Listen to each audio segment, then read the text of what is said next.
Radiation, plague, and fires. This is coming out of Russia. Foreign embassies urgently evacuate.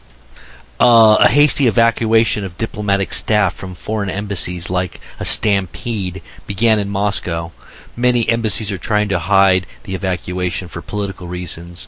Mass evacuation of the embassies of Canada and Poland was officially reported at night on August 7th.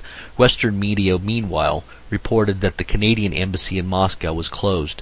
Dutch embassy is urgently evacuating its diplomatic staff from Russia. I also heard about Bolivia, too.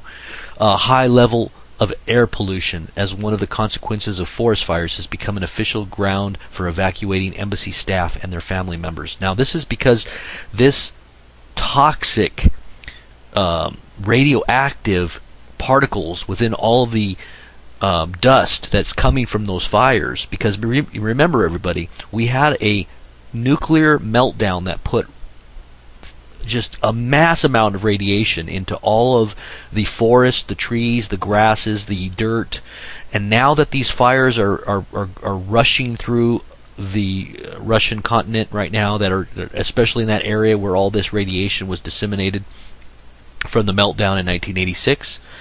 What's happening now is that all of that radiation that was in the wood, because it basically got into all the wood and the fibers, and now that these forests are going up in flames, this radiation is being disseminated into the air in little particles that are being breathed in. And they're saying that this is actually worse than the initial disaster of Chernobyl, which also means, in the biblical verbiage, wormwood. If you go back and you study Ukrainian language and you look at the original word, Chernobyl is actually the word wormwood. Now, if you look at the book of Revelations and you look at these end-time scenario cataclysmic events that are happening upon the earth in those latter days, the time of the birth pains that the Revelation speaks of, it talks about a star coming, a star by the name of wormwood that would be coming from the heavens as a great mountain on fire would go into the oceans and kill a third of the ocean.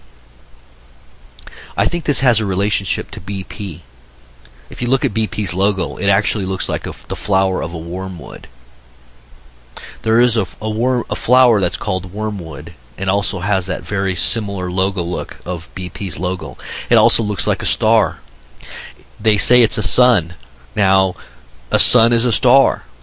Look what's happening in the Gulf. It's all connecting, the time frame. Because I remember when this big Ukrainian meltdown of the Chernobyl nuclear reactor took place, a lot of people thought, well, this is the fulfillment of the prophecy of Revelation. Well, it was the beginning of the fulfillment of the prophecy of Revelation. This is the timing of its end of its fulfillment, correlating with all the other mass extinction of life in the oceans and the coming of this core exit in the oil in the Gulf and this volcano that's coming up from the inner core of the Earth's crust that's actually polluting the waters. Look at all the dead fish. Look at my uploads for all today. This is August 11th. If you look at all those uploads, you'll see dead fish, dead animals that are taking place all over the oceans in different parts of the world. And now we have this wormwood back in the news and the evacuation of Russia. What do you think? What do you make of all this?